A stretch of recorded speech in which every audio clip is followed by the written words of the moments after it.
How's everybody? What prayer? Good.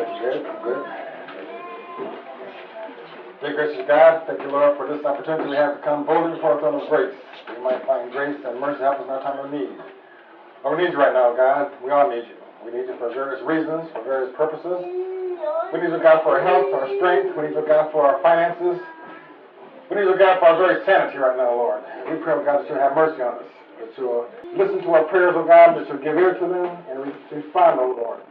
We pray, God, for those who are here, that you'll bless them for the being here, and those who are on the way, that you'll give them a safe passage.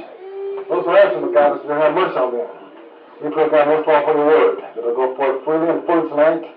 Let it have an impact on us, oh God, in Jesus' name we pray. Amen. Let's go to your homework assignment. Isaiah.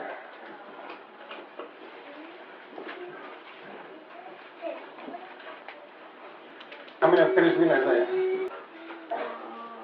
Nobody? Finish it? All right. How many have finished reading Isaiah, Jeremiah, and Daniel?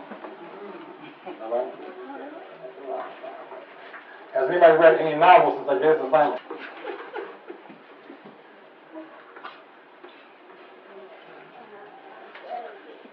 Chapter 5.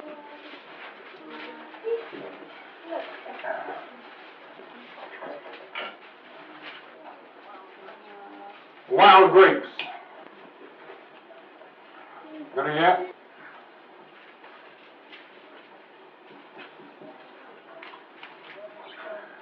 Grow up number 2. Lord's tired of us. You don't get that understanding already. He's kind of tired of us. I don't like that. He gave us a message a few months ago about the 300. What's the subject message? 300 too many. He gives a hint in that message, in case you didn't catch it. But he's saying that he don't need all of us. That's what he's saying. And he doesn't. Now he's tightening the screws now. Chapter 5. You got it? Now I sing to my well-beloved, a song of my beloved, touching his vineyard. My beloved hath a vineyard and a very fruitful hill. Don't read ahead of me tonight. You read on your own already. So I was saying these tricks. So you don't read the book at all, then come to pass tonight and read the whole thing ahead of me and miss it. Right?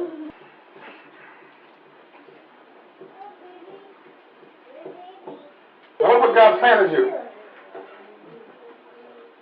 In a fruitful hill. I'm from Ohio.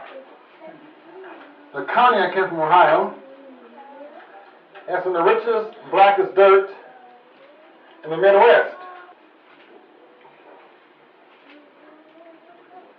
Richland County. Its soil is unlike any other. They said, this is Richland County, it can't go anywhere. That's true. And he fenced it.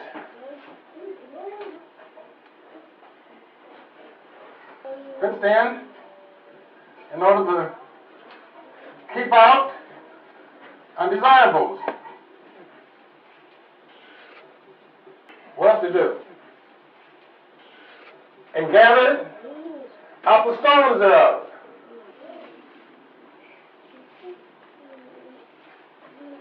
Which means what? There will be no hindrance at all as far as bringing forth good grapes. And planted it with the choicest vine. He's got a lot of trouble, ain't he? You agree? And built a tower in the midst of it. A lookout tower. To do what? To protect it. For the security guard inside of it. And also made a wine press therein.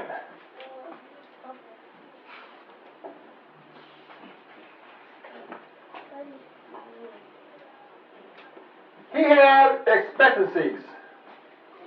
Period. He put a wine press in because he wasn't concerned with just growing grapes. He intended to make wine. He intended to bottle some spirits.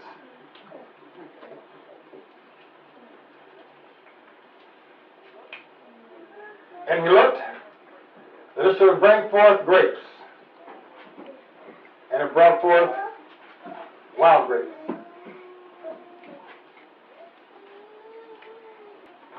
Question tonight. Are you a wild grape? Stand on your own.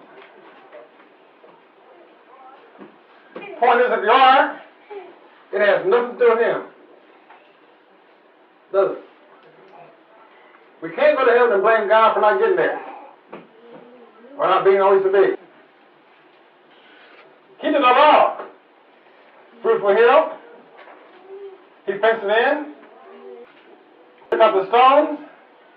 Put in the best vines. Started a lookout tower to watch over it. Look for grapes. And for all the work that he did, he may also have done none of this. Because these would have grown without any of that. Wild grapes would have grown no matter what. Okay? And now, O inhabitants of Jerusalem and men of Judah, judge, I pray you, betwixt me and my vineyard. So you judge. You judge between me and my vineyard. What could have been done more to my vineyard that I have not done in it? He said, what more could I have done? Wherein, when I looked there, it said, bring forth grapes, brought forth wild grapes. And now, go to. I will tell you what I will do to my vineyard. I will take away the heads thereof, and it shall be eaten up, and break on the wall thereof, and it shall be trodden down. And I will lay it waste. It shall not be pruned, nor digged, but there shall come up briars and thorns. I will also command the clouds that they rain no rain upon it. That's where God's at. He's done handle this vineyard. I'm going to go ahead and take, I'm going to do what?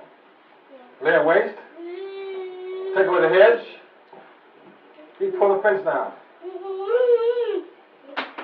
Gone. Won't be pruned or digged. Instead of grapes, wouldn't have wild grapes. God would prefer briars and thorns because of the same difference. Anybody eat wild grapes? There's a scripture about wild grapes in the Bible. Anybody know what it is? Let me tell you. It goes like this.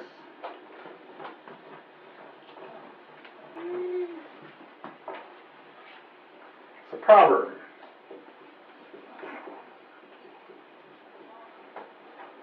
Our fathers have eaten sour grapes.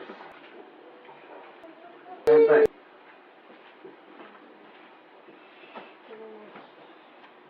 And the children's teeth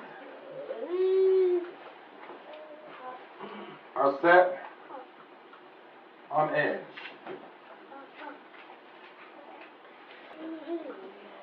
So I can find that for you. It's better to do it.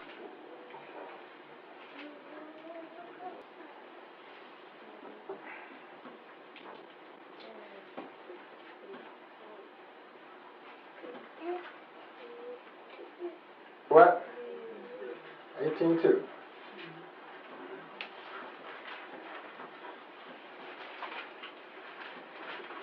That's the one. Turn there. The word of the Lord came unto me again, saying, what mean ye that ye use this proverb concerning the land of Israel? Saying, the fathers have eaten sour grapes, and the children's teeth are set on edge. I wrote that one wrong again. Supposed to say about fathers. I never read the verse right. As I live, says the Lord God, you shall not have occasion any more to use this proverb in Israel. Behold, all souls are mine. As the soul of the Father, so also the soul of the Son is mine. The soul that sinneth, it shall die. God, so you can't cop out on this one. You can't say, well, it's so-and-so's fault, but I didn't make it in. What have you? He said, I'm holding every soul accountable for its own self. Back to Isaiah.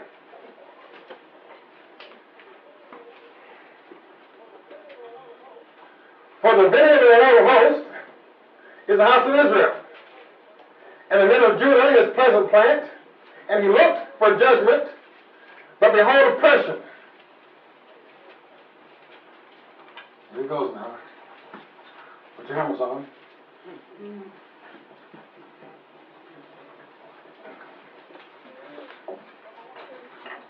Number one, he looked for judgment. What is judgment?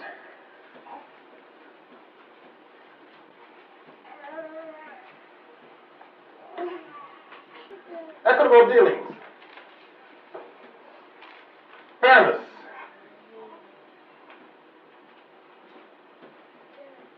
A person speaks of having their day in court when things go wrong. They want to go to court. I might have my day in court against the child support agency right now. I'm being billed for child support every month. My children are 28, 30 years old. Makes me mad. Supposed to get a refund check last month of $700 and it got sent to my ex. To my 30-year-old children. That's not equitable. It's not fair at all. Makes me angry. He said, I'm the scripture, shall I find the scripture in the New Testament where it says you pay tithes of mint and anise, will you? I'll read this. He said, look for judgment, but behold, oppression. So this, I got this. It's amazing. I was talking Sunday how when people change, they get money sometimes, you know? They act together different. It's amazing, too, what power can do to somebody. A little bit of authority. Make you the rescue monitor. And all of a sudden you run to school.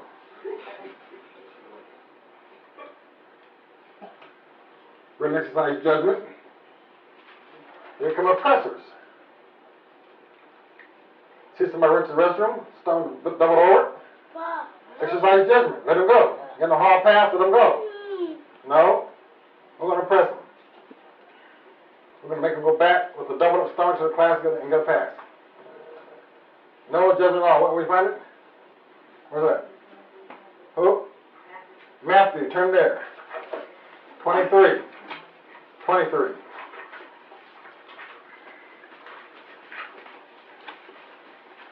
Some folks think Jesus didn't teach tithes. Yes, he did. Woe to you, got it? 23, 23. Woe to you, scribes and Pharisees, hypocrites! For you pay tithe of mint and anise and cumin. Anybody go by those same stores lately? Everybody? How many pounds of mint you buy? Huh? The tiny box. A little thing of dirt piece cost you a fortune. Huh? Anise, little tiny box, right? Cumin, little tiny box, right? He says you guys are tithing on little tiny boxes. And that's great. So what's the problem? And have omitted the weightier matters of the law, judgment, mercy, and faith.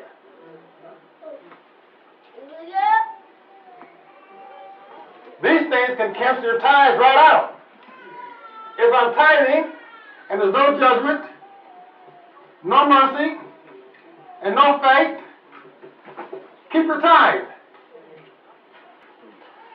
God wants that more than what's your tithe. And He ain't playing about your tithe. Kind of like that.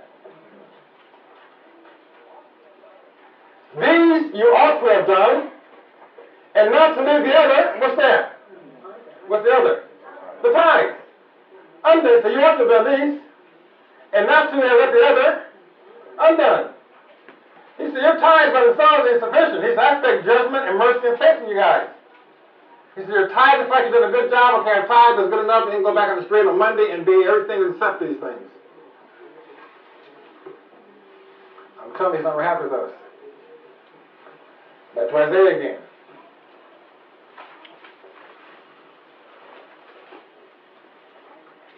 He ain't pleased.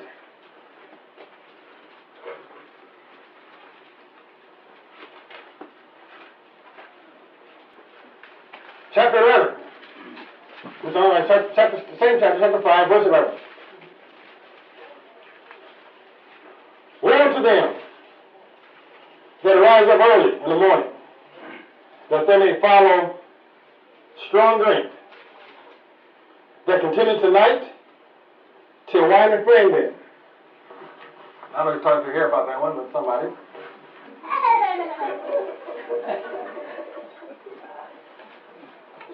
He said, whoever gets started to drink early in the morning and drinks all day long until nighttime, he said, you better stop. And the harp and the viol, the tabret and the pipe, and wine are in their feast. I've been to homes where they turn on the music, the music videos, and they're on 24/7. They never go off. The radio never stops playing, the music never stops playing. God said, got a problem with that. I got a problem with that myself. Because for a while, I'm hearing, this is incredible.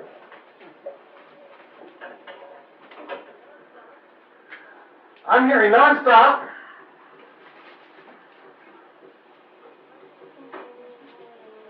Satan's message. He ain't paying God's message. Sorry. All the songs in the world are His. It's His message. How long can you listen to this message and how much can you listen to it before you're not influenced by it? Now, you don't believe me. You still think, well, it ain't going to affect me. Yes, it does. Yes, it does.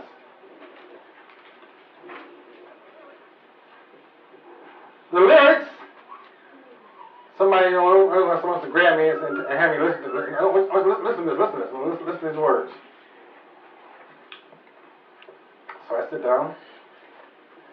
I listen to them. First I said, you got too much to say, first of all, because I can't understand the things you're saying anymore. So they get done. I said, what do you think about those words? I said, I give you one word. Hopeless. Every song he writes gives a hopeless message. Every one of them. There's no future. Think about it. Hear me out. They're hopeless.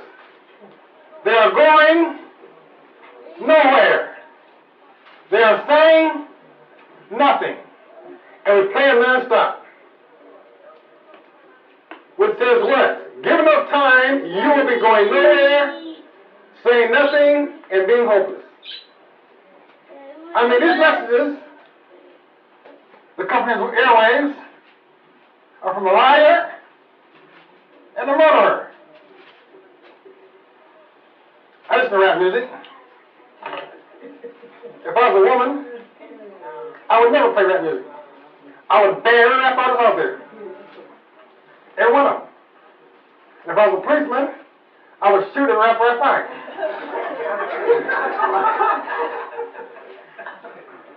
Accidental shooting. You actually got shot in the back by Steve the cop.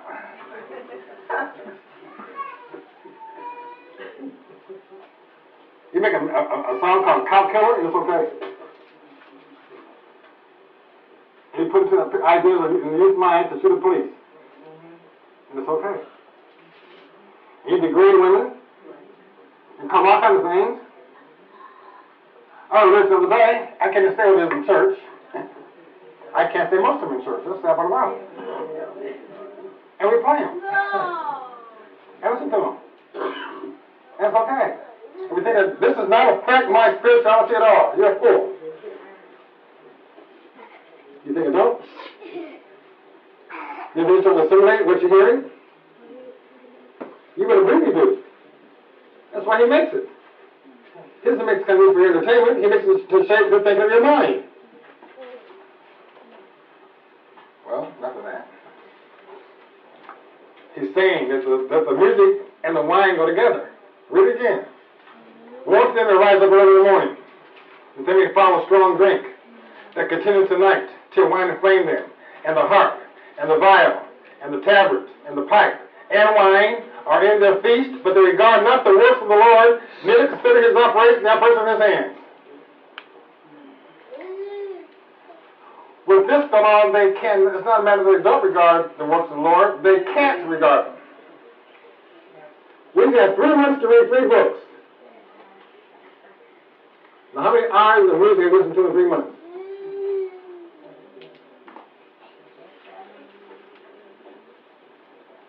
How many lyrics have you memorized in 3 months? Do you know Psalm 91 yet? Got that memorized yet? Get my point? Some take our mind, some take our time. Some is put in our brain besides God's word, and besides what God wants. Right? Come on the island tonight, knock on your door. I got this Sunday. Sunday's message didn't catch you, you're uncatchable. Therefore my people are going to captivity. What are you saying, God? The end of this kind of stuff here is captivity. His music will make you captive. Plain and simple.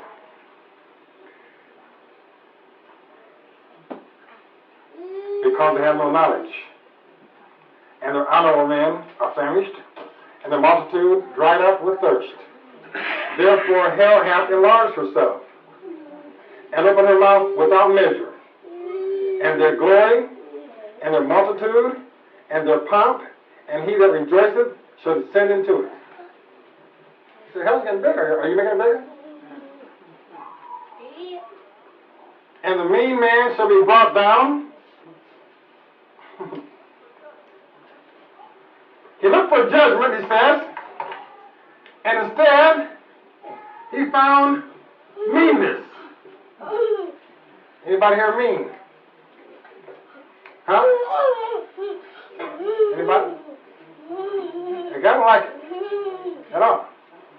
He expects you to be, in the judgment, to be kind and merciful and gentle and peaceful and that other work of the Holy Ghost, of the Spirit. Instead, he gets this from us. Yeah, I'll do it for you, but yeah. The mean man shall be brought down, and the mighty man shall be humbled. And the eyes of the lofty shall be humbled, but the Lord of hosts shall be exalted in judgment, and God that is holy shall be sanctified in righteousness. Verse 18. Woe unto them that draw iniquity with cords of vanity, and sin as it were with a cart rope. That's not by self-explanatory. Let that say, let him make speed, and hasten his work that we may see it. And let the counsel of the Holy One of Israel draw nigh and come that we may know it. Woe unto them that call evil good, and good evil. Those that sin and say it's okay, God understands because God knows my heart. That's the same thing. That put darkness for light, and light for darkness. That put bitter for sweet, and sweet for bitter. Woe unto them that are wise in their own eyes. Thanks, everybody.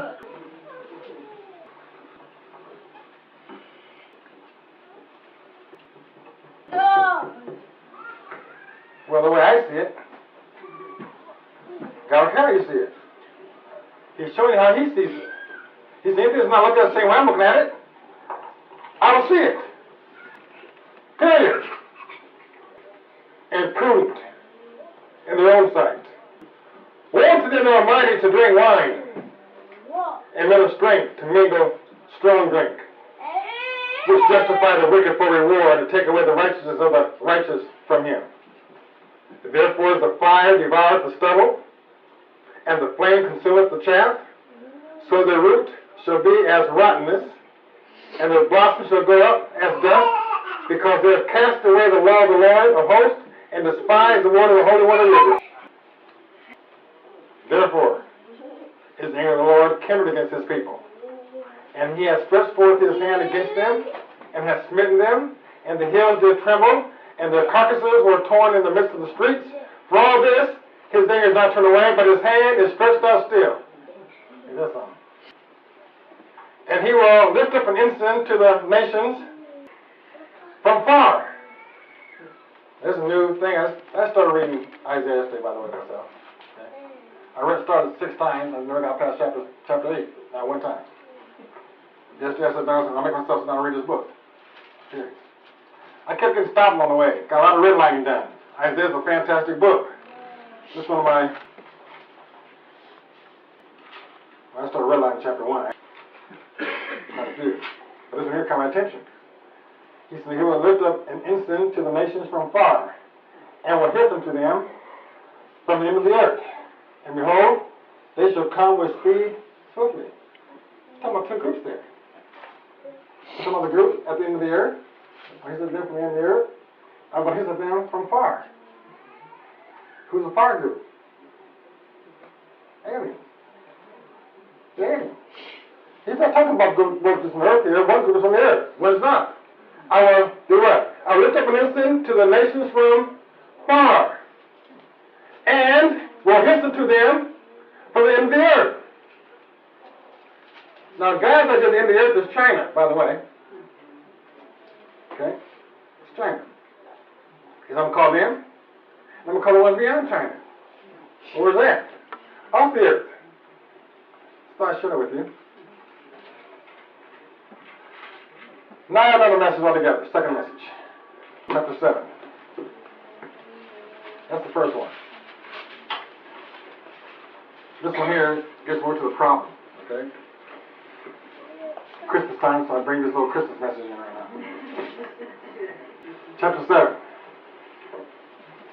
And it came to pass in the days of Ahaz, the son of Jotham, the son of Uzziah, king of Judah, that Rezin, the king of Syria, and Pekah, the son of Remaliah, king of Israel, went up toward Jerusalem to war against it, but could not prevail against it. We got a problem.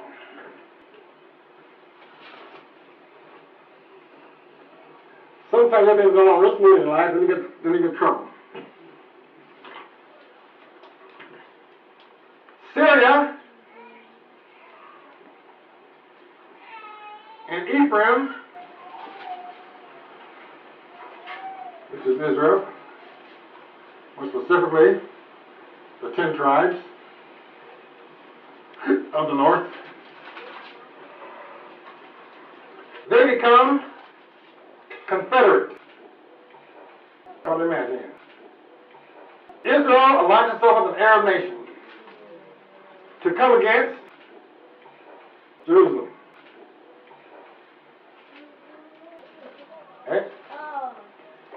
And it was told the house of David, saying, Syria is confederate with Ephraim.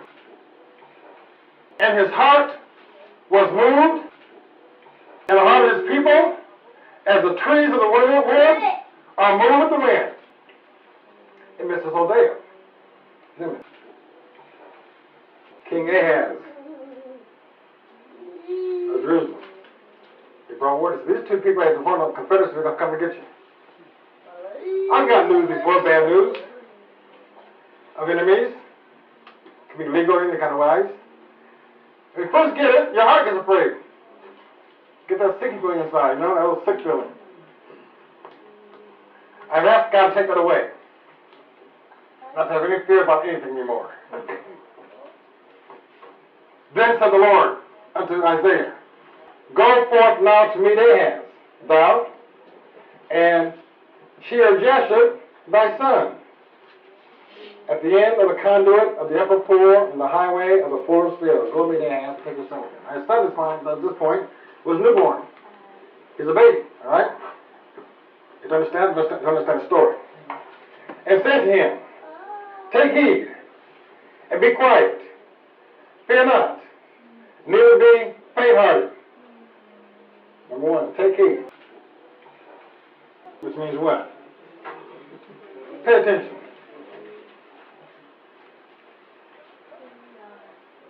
What does that mean? That means whatever comes your way, look at it.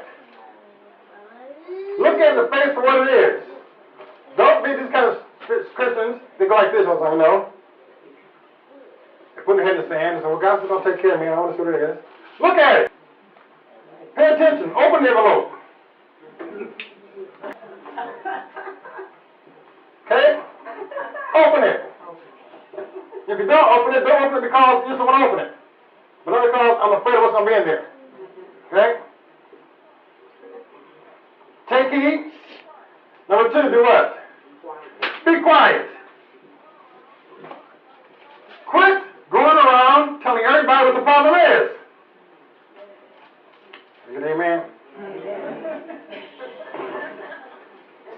Somebody say something.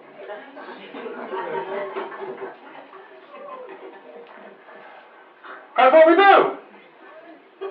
We get a problem, something comes away, and then right away we get the phone. After we ignore it first, we get the phone and start talking about it. Get all the facts wrong because we haven't looked at it yet. Not as bad as it is because we haven't seen how bad it is yet. Tell everybody. It says be quiet. Number three. Fear not. Don't be afraid. Now he says what? Neither be faint-hearted. Weak heart. These are things you do not do. Okay?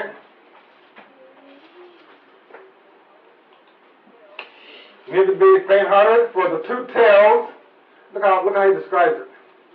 He calls the two tails of these smoking firebrands. What does that mean? Where's the head? Here's the tail. Let's call them snakes. Okay, two of them. He says, don't be afraid, for the tails of these two formerly on fire, not just smoking firebrands. He said, the fire's already out. I already smoked, do the smoking. Okay? Put another way, he says, Ahaz is blowing smoke at you.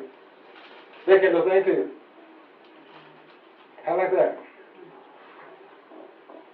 For the fierce anger of Rezin with Syria, and of the son of Remaliah.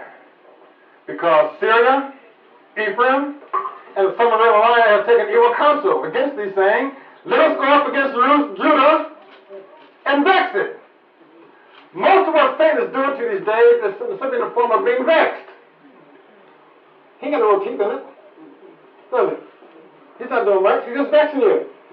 Right? But the vexing is enough to take you out. Let's go there and vex it. And let us make a breach therein for us, and set a king in the midst of it, even the son of Tabeel. We'll go to Jerusalem, vex it, make a breach, and put another king in there. That's what I'm learning. They got a king. Ahaz the king, so we're going to take him out. Put another king in. Okay? Thus saith the Lord God, it shall not stand, neither shall it come to pass. Upon Ahaz, I'm going to give this prophet an offering, a nice offering to send him home. So thank you. Now God runs on to it. He says, for the head of Syria is Damascus. The city stood around, by the way. It's the oldest city in the world. And the head of Damascus is Rezin. And within 3 square, interesting is Damascus has always been Satan's stronghold. You know that? Damascus turns out more terrorists and trains more terrorists than any city in the world. They're trained in Damascus, Syria. That's the training ground. But the head of Syria is Damascus, and the head of Damascus is risen, and within 65 years shall Ephraim be broken, that it be not a people. Guys, within 65 years, Ephraim won't even be around. Pretty good news, huh? And the head of Ephraim is Samaria. And the head of Samaria is Remaliah's son. If you will not believe, here's the word, here's the message tonight. If you will not believe, surely you shall not be established. If you do not believe that first message I gave, and this part about the music, you will be established. You got that? Moreover, look at this now. Moreover, the Lord spake again unto Ahaz, saying, ask thee a sign of the Lord. Uh-oh. This is God talking. God says, tell him to ask me for a sign. And why did God say that? Because God knows as they believe it. And what's the message here? He says, if you will not believe, surely you shall not be established. Right?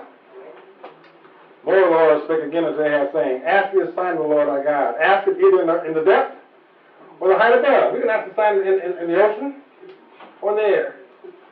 Whatever sign you want. I'd ask if I was Ahaz. But Ahaz said, I will not ask, neither will I tempt the Lord. He's a liar. The prophet went off here. Now the Lord touched the prophet. This is the prophet going off. And he said, hear you now, house of David. It is a small thing for you to weary men, but will you weary my God also? Therefore, one himself shall give you a sign. I'm going to give you one. Behold, a virgin shall conceive. This is the Christmas part of the message. And bear a son. And shall call his name Emmanuel. Butter and honey shall he eat, that he may know to refuse the evil and choose the good. But before the child shall know to refuse the evil and choose the good, the land without whores shall be forsaken of both her kings. He said, both kings, the king of Syria and the king of Ephraim, be gone. Before this baby of mine knows how to refuse the good and choose evil. And that's what he said, bring your son. So as he talked to the king, he said, before he can choose the good and choose the evil, we say, butter and honey shall he eat, that he may know to refuse the evil and choose the good. But before the child shall know to refuse the evil and choose the good, before there's no sense to say with evil and good, these kings will be gone. But if you will not believe, surely you shall not be established. What's God's problem with us? We don't believe his word. That's his problem with us. And consequently, he can't establish us in his word. I'm done. That's the message. That's 2 times in a row that God's talked to us for like 40 minutes. I don't like that. Alright? He's doing it on purpose. Listen, I got a short message for you. Until that message is done, I'm not giving you any more. That's where he's at. Alright, let's get together, okay? I want to move on. Offering time.